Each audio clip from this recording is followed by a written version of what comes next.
Hello, welcome to When the Smoke Clears. I am the Recovery Plug. What's happening, everybody? Thank you for joining today's video podcast. I greatly appreciate it. But before we get started today, if you would please join me in a moment of silence, followed by a serenity prayer for the addict who still suffers. So if you would please, a moment of silence.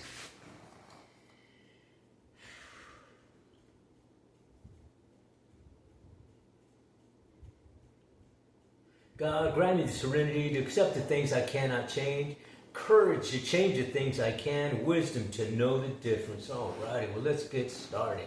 How's it going, everybody? Man, today's pretty good. It's a great day. You know, it's Saturday, you know what I mean? It's the weekend, right? And it's beautiful, man. It's beautiful to be sober. It's beautiful to be alive today. It's beautiful just to feel the positive karmic energy of the world. You know what I mean? It's great. Because, you know, ultimately, it's going to be up to you to feel the way you want to feel. You know what I mean? And I'm grateful. I am really grateful that I am in this world that I am in now.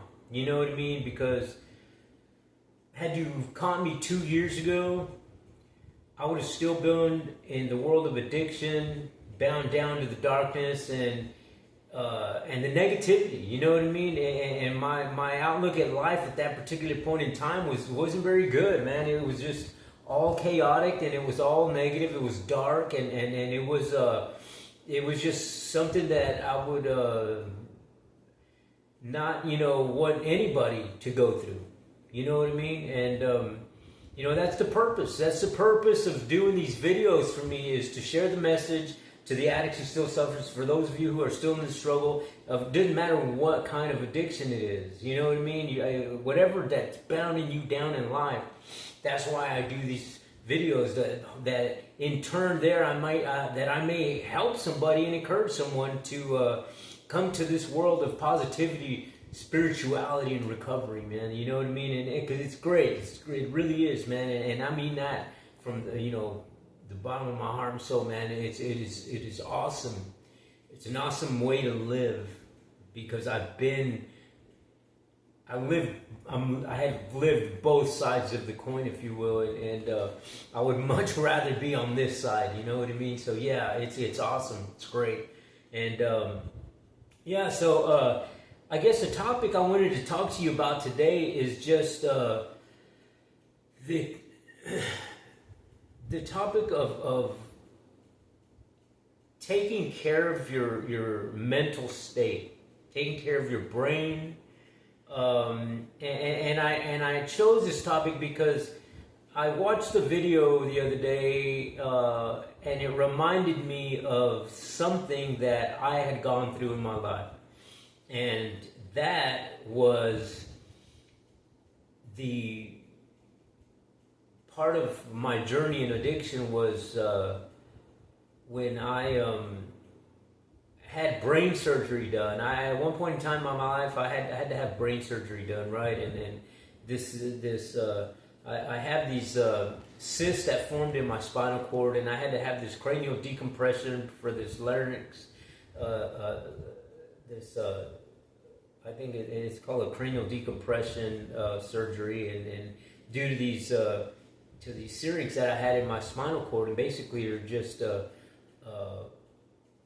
they're cysts. They're cysts. I had my spinal cord is full of cysts, and they're growing like balloons. And when that happens, it starts hitting your nerves, and when things damage your nerves, when your nerves die, they don't grow back. You know what I mean? So unfortunately, that's one of the parts of the human body that, if you damage it, then it's forever. And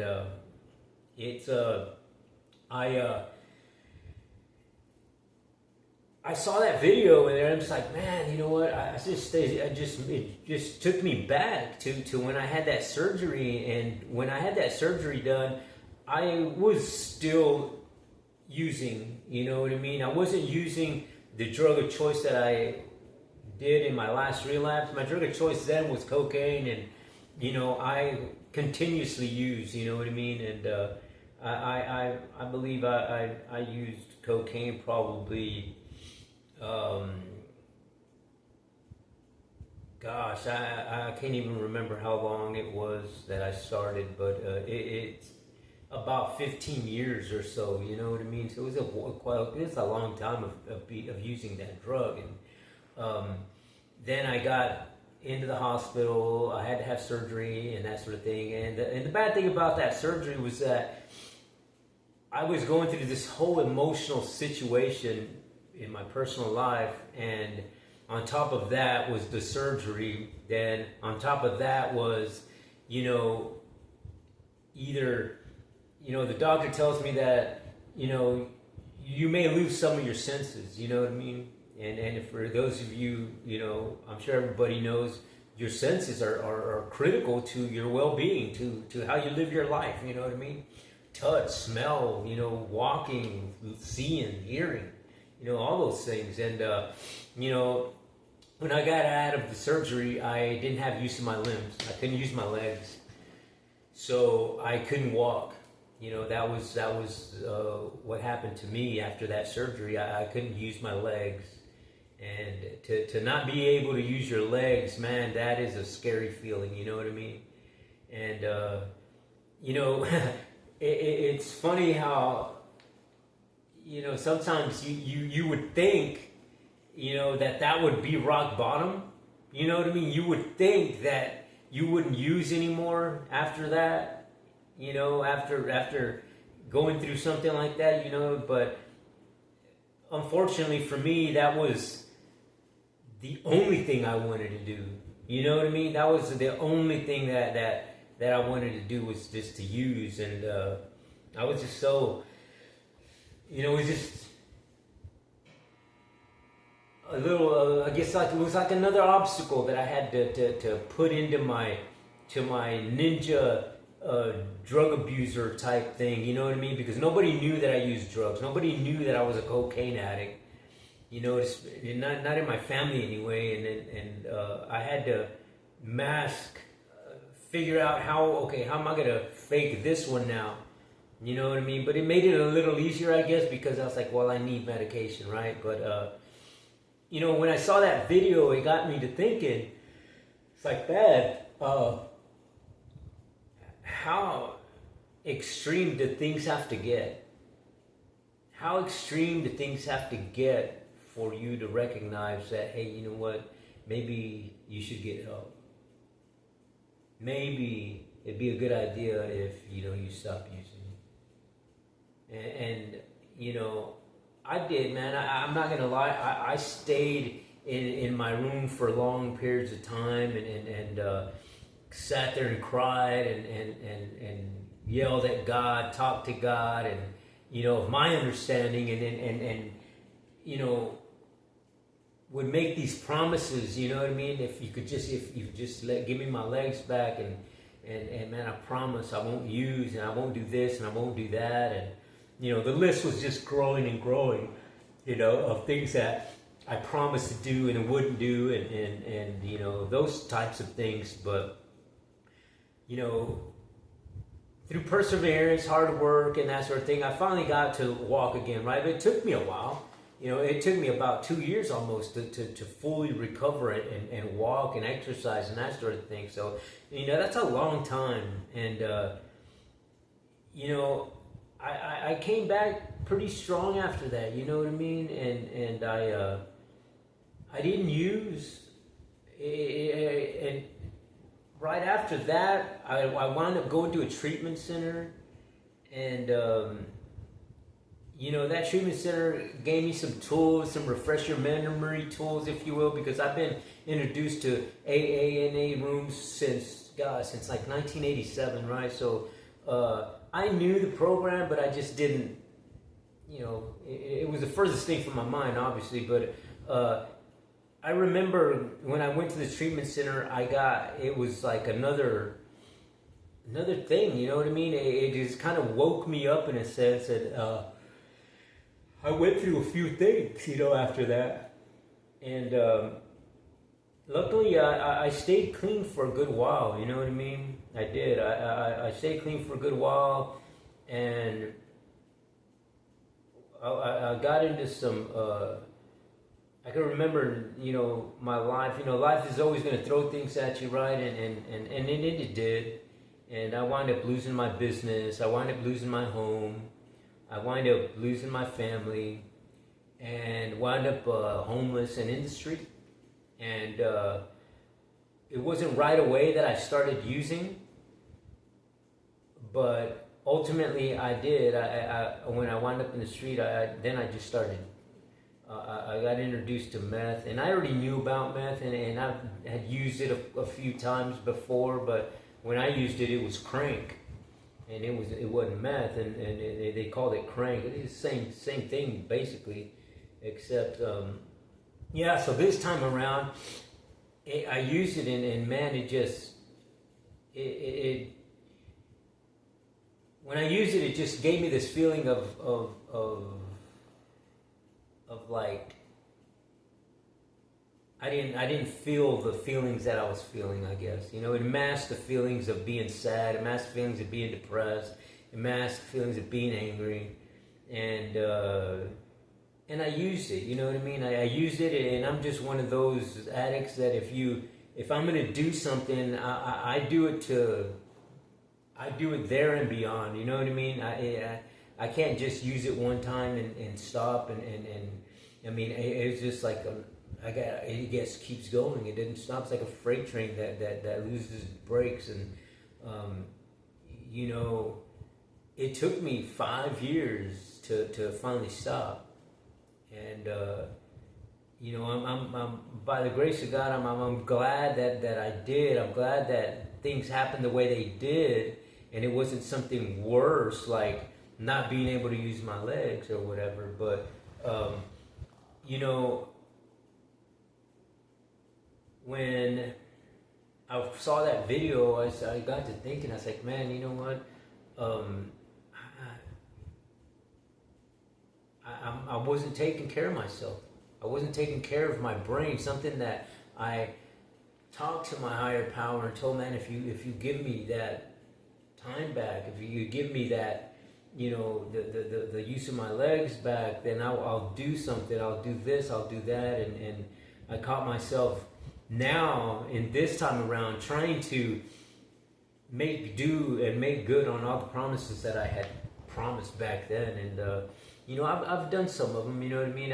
By no means have I done everything, but I'm working on it. You know what I mean? I'm working on it, and I know that for those of you who may be still using, just know that it is, using meth is killing your brain, basically. You know what I mean? And from someone who had to have brain surgery done, and know that at any moment you could lose your limbs, the use of your limbs, lose your sight, maybe lose the sense of feeling or hearing, and those types of things. And it's something that you may want to consider. You know what I mean? That it's not. There's things that can give you the effect without using drugs. You know what I mean? And what I mean by that is that the brain and the body gives you this dopamine effect, right? And dopamine effect is used for the drive. You know what I mean? For people for everybody, that it's how you motivate yourself. You have a drive to do something. It gives you this initiative, and when you have these feelings, that's dopamine. You know what I mean? That's the dopamine saying, "Here, go. You can do this." Gives you that pump of adrenaline in a sense. You know what I mean? This go get it mode, and I believe the numbers are something like regular dopamine effect of maybe laughter or doing something exciting or the effect of having sex, that's those types of things. The body shoots out that dopamine, and that, I believe, it's like I don't know what, it's like 180, whatever, however they count them, but the number is like a 180, right? And I don't know exactly what they're measuring here, but I know that the number is like a 180 or something like that. And then when you use cocaine, we'll just say it jumps up to like 500 or 300 to 500 or something like that. And when you use coffee, when you drink coffee, it bumps it up to like 200 or 300. When you do like something like cocaine, it bumps you up to like 500 of this dopamine. And when you're using methamphetamines, the drug of my choice, it bumps it all the way up to over 1,200. You know what I mean? Can you imagine? That's how much you're using up, and that's how it gets so addictive. You know what I mean? That it uses so much up that your body is looking for that. You know what I mean? That's why you keep going back and going back, and trying to get this. But you can get the same effect. It says that the body doesn't know that it's going to shoot this dopamine off, right? It knows that that's that it's about to do that, but it doesn't know that you're using meth, or that you're laughing, or that you're using cocaine, or you're having sex. The transmitters say, okay, it's dopamine time, this is what we got to do. But because it's naturally a thing that you're doing, like having sex, it would be, okay, here you go, this is how much dopamine you get. But on the other hand, when you're doing meth, it's just like, here you go, and the body doesn't know that it thinks that it could be sex. You know what I mean? It doesn't know whether it's sex or whether it's drugs. But when it gets in there, that chemical imbalance thing or whatever that it does, it keeps moving because it can't get to the finish line. So it gives you this extra stuff of dopamine. And that's where it starts remapping your brain. You're remapping the intensity levels and the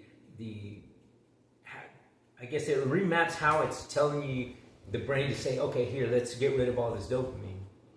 And when you keep doing it, and you're doing it on a repetitive basis, it wants more and more and more and more. You know what I mean?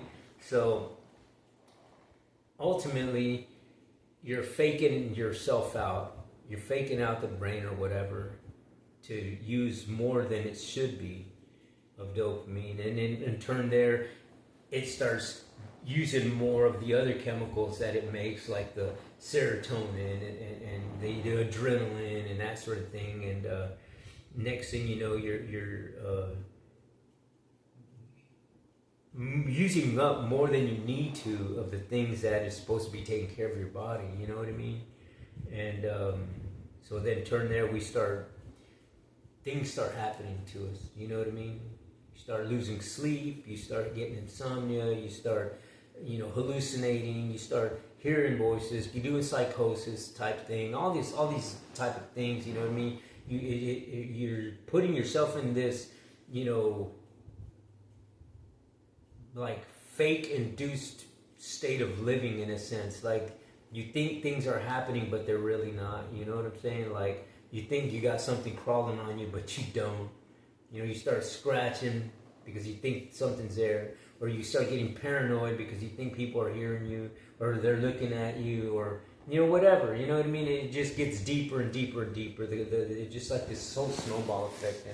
And by the grace of God, I'm glad that I'm just grateful that I didn't get to that point, because it said that statistically they got these doctors, these scientists and doctors said that about 15% of people who use meth get into that psychosis state and don't come back.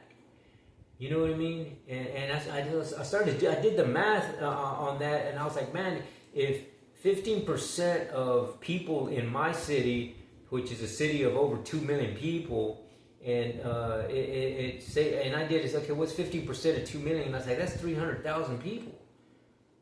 I mean, that's a lot of people, you know what I mean? That could be, it's 15% of people that, of the meth population that doesn't come back. You know what I mean? Once you get into that psychosis state, that mental state, then there's no help for you anymore. And to me, that's scary. You know what I mean? And you know, because I have, you know, I could remember some of the events that mentally that I would see things or you know, get paranoid or whatever, you know what I mean? But it didn't get as bad as some people that I personally know, you know what I mean? I know some people that I know personally that just would keep running, you know, they just shoot out of the room running because they think that something's chasing them or something, and you know, or they think that, you know, it gets dangerous, you know what I mean? I've had people, you know, sitting there in the same room with you, and then they grab a knife or a gun, and they're just like, you know, thinking that, you know, people are out to get them. And it's terrible, you know what I mean? It's terrible. And you know, by watching that video, that reminded me of that, of when I had that brain injury surgery. Then I just started thinking, I was like, man, you know, it just how often do we go through life and not, you know, realizing that we should be taking care of ourselves. You know what I mean?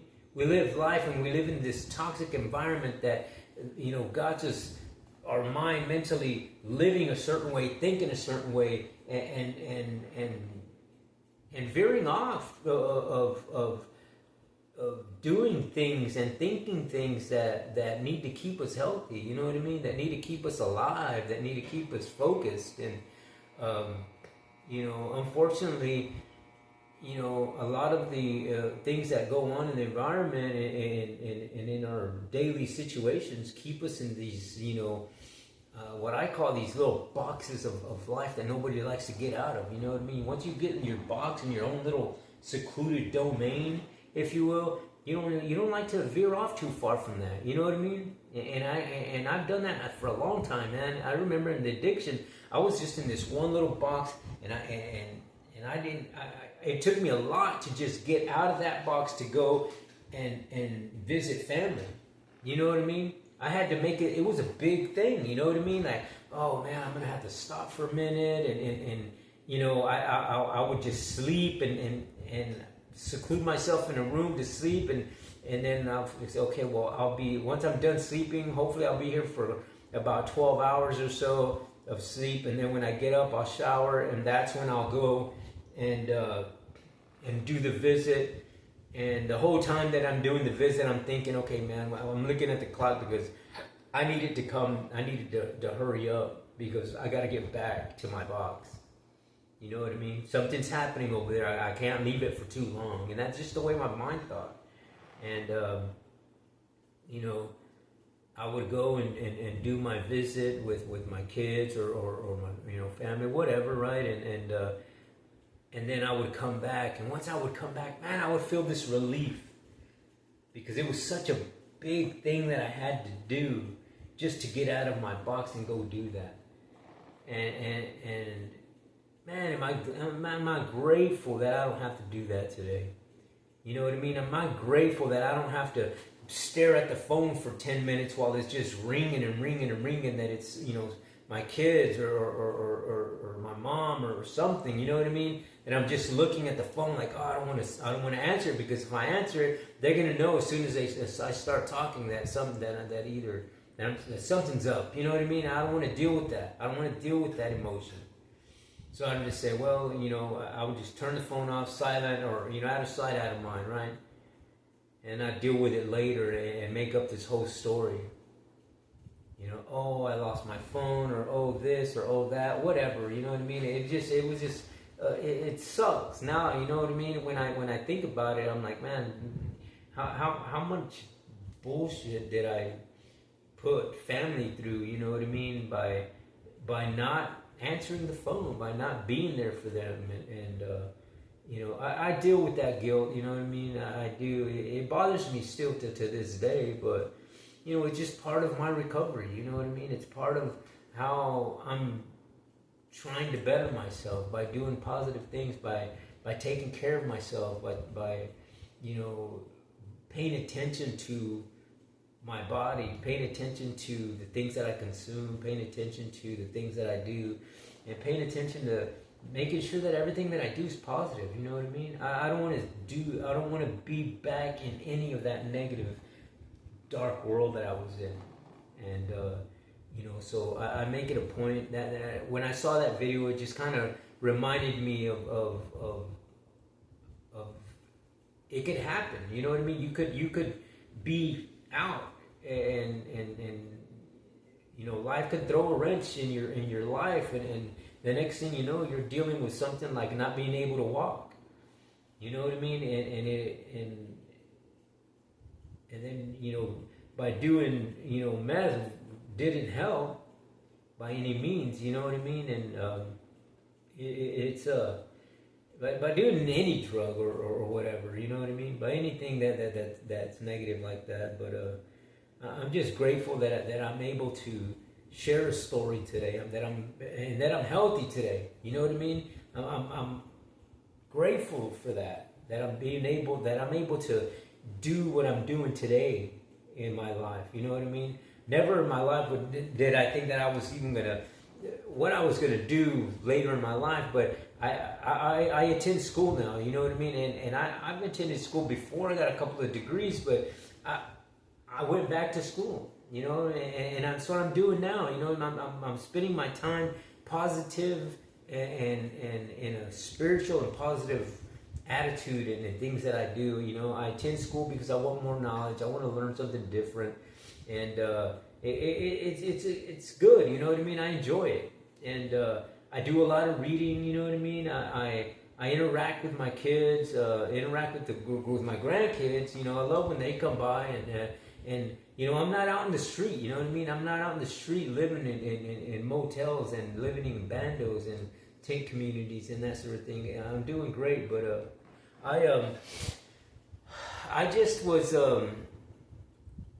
just encouraged to talk about that part of my life, you know what I mean? And figured that I'd share with you guys, and hopefully that you guys get something out of it and it helps out. But I guess at this time, if you would please give me a thumbs up, hit that subscribe button, share my channel. I'd greatly appreciate it. Just know that when you do hit that subscribe button, it doesn't cost you a thing, and you'll be helping out another veteran, another person dealing with homelessness, drug addiction, PTSD, childhood traumatic experience, and those sort of things.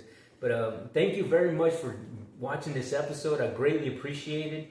But until the next time, when the smoke clears, I am the Recovery Plug.